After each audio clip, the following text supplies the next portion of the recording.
This is the North Star Network, covering all things CNS athletics. And here's your host, CNS senior Giovanni Heater.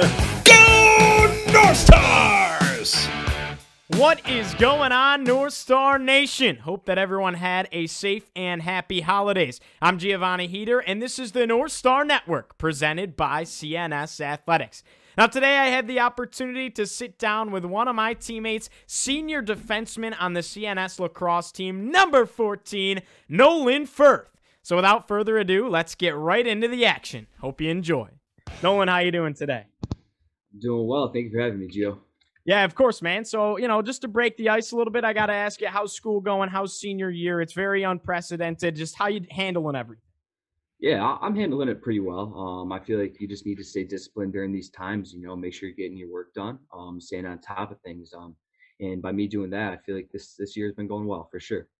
Absolutely. So if anyone doesn't know, Nolan is going to be playing college lacrosse at the Division I level for the Hobart Statesmen going forward, starting next fall. And just to give a little background on Hobart, every other sport, they might not be that predominant, but in the sport of lacrosse, they are the cream of the crop. They go all the way back, rivalries against Syracuse. There were times where they're ranked number 1 in the country amongst all of these big lacrosse schools. So Hobart is one of the best places to play lacrosse, not only in the Northeast, but across the landscape of the entire country. So first of all, congratulations to you, Nolan, on your commitment to Hobart. Yeah, thank you. I really appreciate that. Absolutely. So let's talk a little bit about it. Can you just kind of walk me through your recruiting process? We'll backtrack a little bit. Some of the other schools involved, talking about the tournaments and everything like that, and just how everything unfolded for you. Yeah, for sure. So going into your junior year of high school, it's a very pivotal summer for you. Coaches can watch you as they're able to reach out to you September 1st of your junior year. So that junior summer, I'm a part of Orange Crush Lacrosse. And so all of us are really trying to get recruited. And we all have a pretty good chance. Our coaches bring us to the best tournaments. Our coaches have some pretty good contacts. So I was very thankful for that. So when September 1st rolled around, I try to, set my bar a little low. I didn't want to aim high and miss. I wanted to aim low and, see where I went. So that day, I stayed up until 12 o'clock at night to see, if anything would come in, and it did. And I was like, all right, I gotta go to bed. Let's wake up in the morning and refresh. So when I woke up in the morning, had a bunch of emails and some texts, and I was overwhelmed. I was definitely not expecting what I got, but I was very grateful. So actually, one of the first coaches that called me was from Marquette. They started out my recruiting process, and that was kind of like I wasn't expecting them at all. It wasn't a school that was on my list. And throughout the day, a bunch of I probably had maybe 10, 11 calls, and, just really getting into the swing of things. And from there, I took a couple of visits. I believe my first visit was to Providence. That was an amazing school, and I absolutely loved it there. Then I went on to visit Hobart on the 25th of September, which date I will not forget. I ended up visiting Binghamton as well. And those were the first 3 of that fall. So I got offered by all those schools. So then I was going into my fall season with Orange Crush. After the fall season, I got some interest for some more schools, most notable Army and Albany.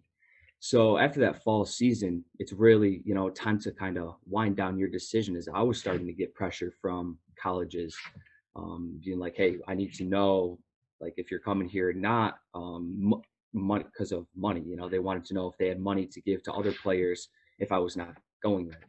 So I was starting to get pressure from Providence and Binghamton. So I really weighed my options on those 2 schools, and I figured they were not the best fit for me.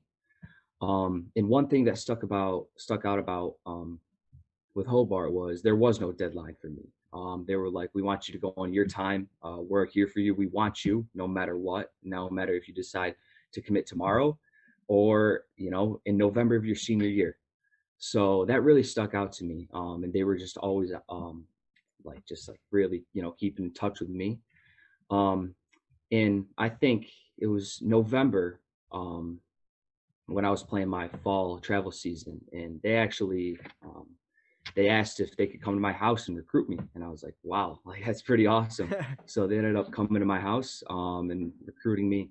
And that was something, that was, I'm not going to forget that either. So I believe it was February 27th. I made the call to Coach Raymond up at Hobart the day before they played Cuse in the Dome. I told him I was committed to his program. So that's incredible, man. So talk about that a little bit. You mentioned it. They played the Dome, and they held in there with Syracuse all the way to the bitter end. I mean, that was one heck of a game, as it always is.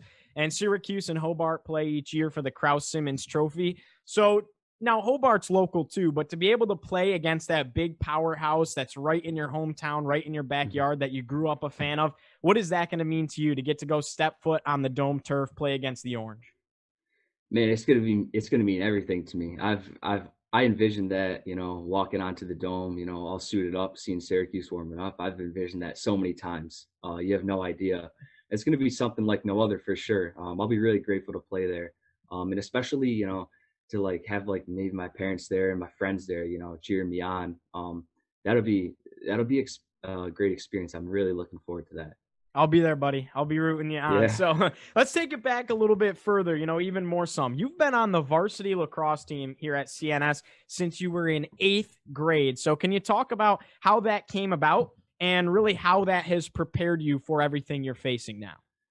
Yeah. So in 8th grade, I was trying to make the JV lacrosse team here at CNS. And I believe it was one practice, and Coach Aldrich, he called me over. It's like, hey, you're practicing with the varsity guys today. And, if I get that chance, I'm not going to say no. I was definitely, a little hesitant. Like, I'm a 14-year-old playing with 18 and 19-year-olds. I had always played up as a kid, but not 5 age groups up. So I was a little hesitant. But ultimately, I thought that I fit in well. All the players were really welcoming to me, which was something really nice. I had my brother on the team with a bunch of other friends as well. So, that was really nice. Coach Aldrich, he called me into his office and gave me a spot on the team. I eventually accepted the spot, and I was a part of the team. At first, I didn't see the field all that much, and it got me thinking, like, is this, the right spot for me? I remember having a couple of conversations with my dad saying, like, Dad, I think I might want to go down to the JV level, just so I'm playing more, getting the stick in my hand more. And he's like, hey, just wait it out, man. Just keep at it. And I kept at it. And towards the end of the season, I started playing a lot more, started seeing the field a lot more. Which really developed me as a player. So that 8th grade year, it was really pivotal for me, playing with those older kids and getting that eye on what varsity lacrosse is really like. So that was something, that was a great experience, and I learned a bunch just in that 1 year. That's incredible. Can you talk a little bit about playing with your brother Joel? Now, he graduated just a few years back. If anyone doesn't know, Joel is a monster at the face-off acts. I mean, he's just so good. He can get up and down the field better than anyone. He can score. He can play defense. I mean, just an all-around athlete and top-notch lacrosse player, as you are. So can you talk about how that was, getting to play with your older brother for a couple of seasons? Yeah, it was really cool. It's kind of sad that, I'll never be able to do that again. But just having that experience, it was pretty amazing, going to practice with him every day. Me having him, it really helped me develop as a lacrosse player as well, because we would be able to work against each other. Like maybe even in the summer or the winter when we didn't have much to do, maybe we'd go up to 41 Sports Center, go up to the CNS turf, and just go one-on-one with each other, which was that was really good. But as we were playing on a team with him, it was something really special.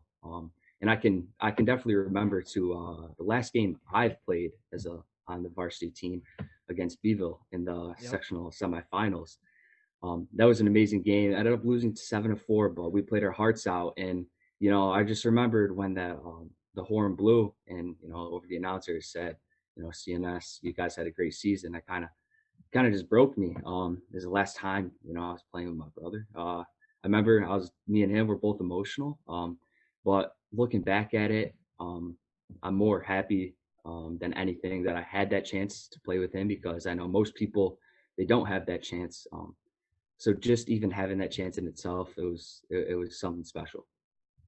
Now, you and I were just named team captains alongside our teammates Anthony Semino and Kyle Toms, and it's an incredible honor to say the least. So how much does that mean to you to not only lead this team by example, but to really inspire the younger group who eventually are going to take the reins once we're gone as well? Right. It means a lot to me. I think most people at the varsity level, they take the captain as, oh, they're the best player on the team. They work the hardest, on the field, which is true. But I feel like it kind of just boosts their ego more than anything. But for me, it really kind of humbles me and makes me think like, okay, I'm an image for the younger kids to look up to, which is something that I really take to heart. I want to set the best example for the younger kids that come to Bragman Stadium and watch the games. Um, and I just want to be the best person I can to them, as well as the sophomores and juniors that will lead the program in the future. I just want to, set the staple of, work hard on the field, in the classroom, and to try to be the best person you can be. Because, at the end of the day, that's what really matters. So. Yeah, I couldn't agree with you more, Nolan. And it, like I'll always say it, you're the best teammate there is. So it's fantastic to play along your side. So let's talk about our fantastic coaches. These guys come from OCC, right? Chuck Wilbur, Nick Gatto, Coach Villano, some of the best coaches out there, and they decide that they're going to come coach CNS lacrosse. And it kind of blows all of our minds, whether your parents in the program, players in the program, that we have these multi-time national champion coaches coming to coach us at CNS. And though we haven't had a full season under their belt, unfortunately, because of last year, we're super excited for the future. And there's been so much growth from when they got here to where we are now. So can you just talk a little bit about how much these coaches mean to not only you, but the program as a whole? Yeah. I mean, if I'm talking about me, I even know for Coach Wilbur, when he wasn't even a coach of our program, he was just helping us out. With him being at practice, it was like, okay, like it's time to practice. It's not time to mess around. You're here to get better. And everyone knew that when Coach Wilbur was there, everyone's going their hardest. No one was, distracted. And he really helped me in my recruiting process, as well as he was reaching out to a bunch of coaches like, hey, pay attention to Nolan Firth. He'll be at this tournament and this tournament, just really helping get my name out there. And he really helped me get recruited as well. So having them, it's really a blessing. I see more engagement from the coaches to the players, even to the parents as well. I mean, on Christmas, Coach Gatto texted us, hey, Merry Christmas, everyone. And it's just kind of like, wow, he's thinking of the team, not just himself and his family. So that just shows you that the type of people they are, and their knowledge of the game is insane, right? I mean, they've competed in a bunch of national championships. All of them have played at the highest level. Coach Wilbur and Coach Villano both played at Hobart back in the day as well. So that's actually pretty cool. But yeah, just their expertise and their knowledge of the game is something I'm very grateful for, because, at the high school level, I never had that before. But with having that, I can say that it's developed my game. And I think that it just makes the team, work harder, knowing that we have those coaches behind our backs that want us to get better, and they know what they're doing. They're not just someone that's going out there and, running us through a practice, just kind of without passion. They have passion behind the game, and they have passion, for us. So in having these coaches, it's a blessing. And to the rest of the program and to younger kids, that they have it set for them. Yeah, no, I couldn't agree with you more. The best coaches I've ever had. And just like to put things in perspective, like I played goalie. Coach Gatto was an attackman when he was in high school and college, and an All-American at that.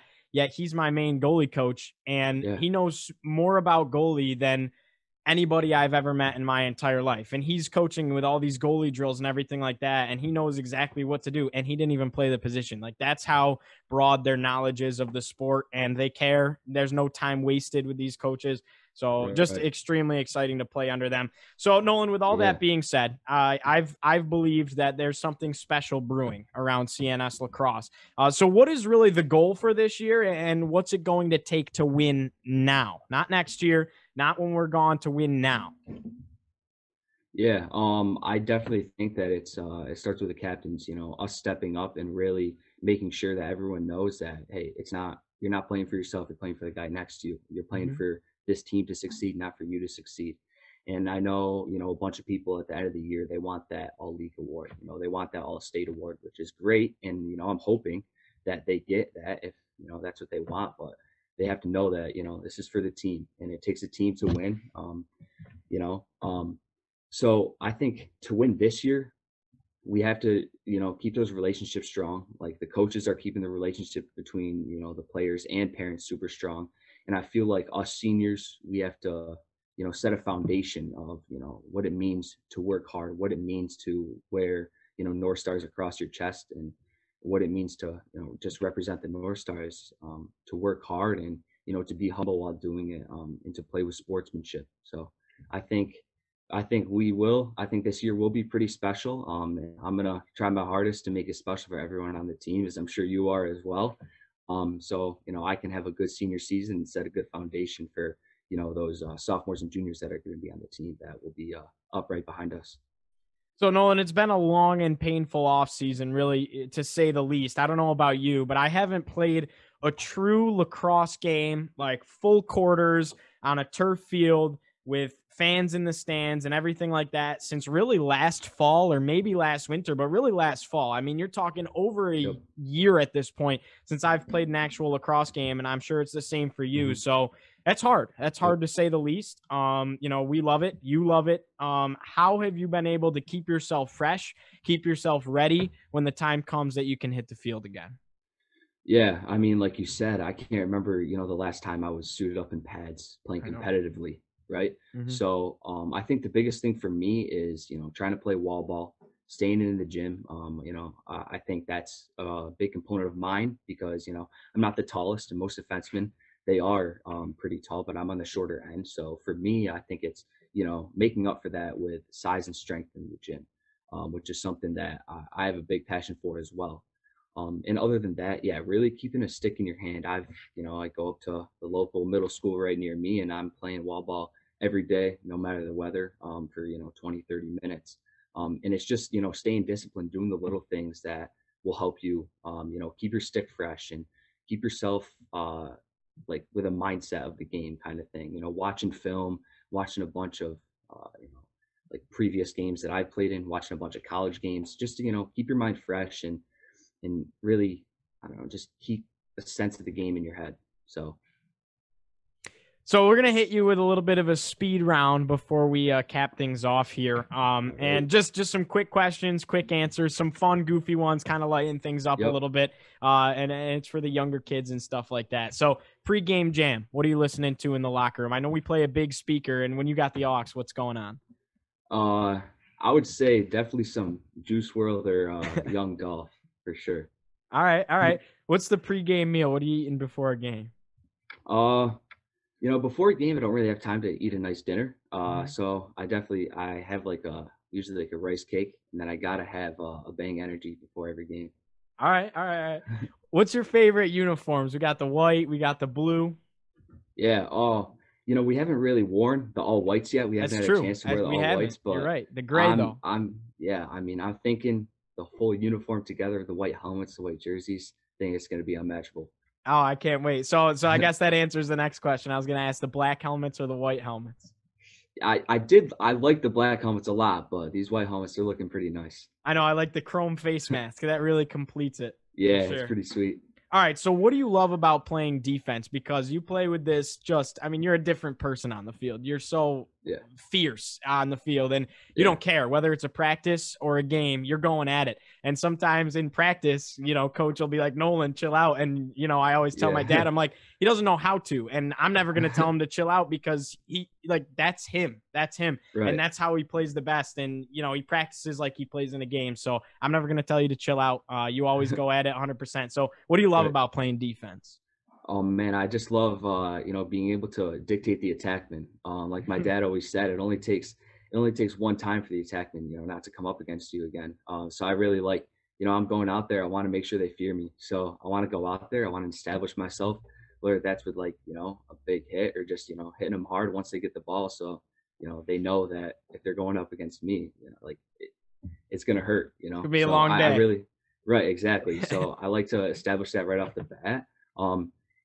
right, like in practice or a game, I mean, I feel like you practice how you play in the game, right? So if you're not going hard in practice, you're not going to perform well in the game. So I like to go as hard as I can in practice. That makes some of my teammates not like me on the field, but off the field, they love me. So yeah, I just like to go hard, make sure I'm feared on the field. Who's the funniest kid on the team? Funniest kid on the team. Tough one. Well, last year when I was on the team, my sophomore year, it was definitely Gerald Vandal Walker for sure. You could just laugh anytime you were near him. This year, I'm not really sure. I was thinking maybe Kyle Toms, maybe. Yeah, he's a pretty funny guy. But I'm thinking if Brody Kennedy pulls through and he joins the team, I think he's gonna be a pretty funny guy. He's gonna be one heck of a defensive midfielder, I'll tell you that right now. I think so too. Absolutely. So who inspires you to be great on and off the field, whether it's your brother, your dad, a certain figure in your life? Yeah, for sure. I would 100%. I would say it's both my brother and my dad, right? So, from a young age, my dad is, he's kind of instilled, that in me that, when I'm on the field, I have to be feared. And he's also made me the man I am off the field. And then as for my brother, he just creates that, he gives me that competitive edge that I need. And he's helped me develop my game so much with his knowledge on offense and my knowledge on defense. I think we both have something to offer to each other, whether it's him telling me, hey, don't do this, it's not going to work against a midi or an attackman. And then me telling him, hey, you shouldn't do this here or this there. I don't know. I think my dad and my brother definitely play a humongous role. They spend so much time with me and dedicate so much time so that I am able to play the game. So it's definitely my dad and my brother, I would say. Awesome. So Nolan, sometimes people forget, athletes are more than just athletes, off the field. We've talked a lot about lacrosse today. So what are some interests outside of lacrosse? What do you like to do in your free time when you're not in the gym and you're not on the field? Geez. Well, right off the field, I love to be in the gym, but I also really do enjoy, just hanging out with my friends, which I know it's kind of cliche to say. Everyone's like, hang out with friends and family, but that's something I really do enjoy. Especially my close friends. I really do enjoy that. And also in the summer, I work at the Syracuse Mets baseball field. So I'm the grounds crew, and that's something I love to do. I spend a lot of hours there. So that's something I like to do off the field as well. Awesome. So Nolan, just to wrap things up, last question for you here. What does being a CNS North Star mean to you? Geez. I think being a CNS North Star, it means a lot to me. Kind of just means carrying on that legacy that other players have made for me. Like, for example, say, my brother in his senior class, this is for lacrosse. They really, that was something special. And that was a team, that was probably my favorite team I've ever been a part of. And being a CNS North Star and playing on a varsity lacrosse team, I feel like I just want everyone to remember it as a special season for them. I'm not really sure how to answer that question, but I don't really know how to answer that question. It means a lot to me though. Being able to wear the North Stars on my chest, it means something different. You're playing for something. You're not just playing for yourself or the person next to you. You're playing to represent your school and to represent everyone that works there. All the students there. So. It's something more once you step back and, you really think of it. Absolutely. So that wraps it up for things here on the North Star Network presented by CNS Athletics. Nolan, I just want to give a huge thank you to you. Whether you know it or not, you inspire me every practice, every day to be the best goalkeeper I can be so that, your job's easier on the field. And you're a fantastic leader. You lead the entire team by example. And, someday, 20 years in the future, I'll tell my kids when they say, who's the best player on your team? I'm going to say Nolan Firth. Go look him up on YouTube. He played against Syracuse, and he shut down the best attackman in the country, So you inspire me so that your job is easier to be a great goalkeeper so that we can win games. So thank you, Nolan. Yeah, man, that means a lot to me. Thank you. I appreciate that a lot. Absolutely. So that will wrap things up here. We just want to say one last thing. Nolan, you can touch upon it after I just kind of give an introduction to it.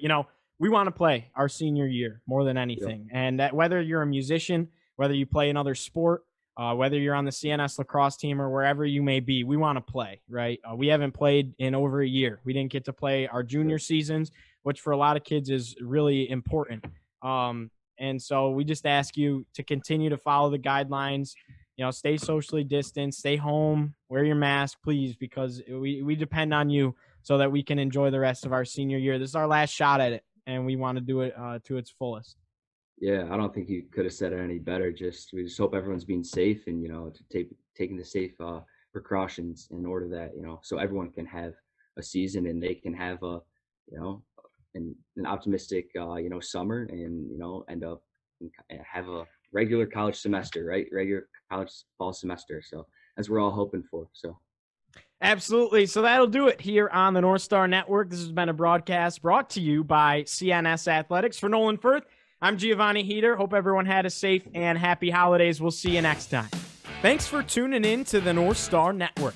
You can find more CNS Athletics coverage at cnsathletics.com or the CNS Athletics Facebook, Twitter, and Instagram page. You can also find me, Giovanni Heater, at Giovanni Heater on Instagram, at GeoHeater on Twitter, and Giovanni Heater on Facebook. Thanks so much, and as always, be loud, be proud, and go North Star.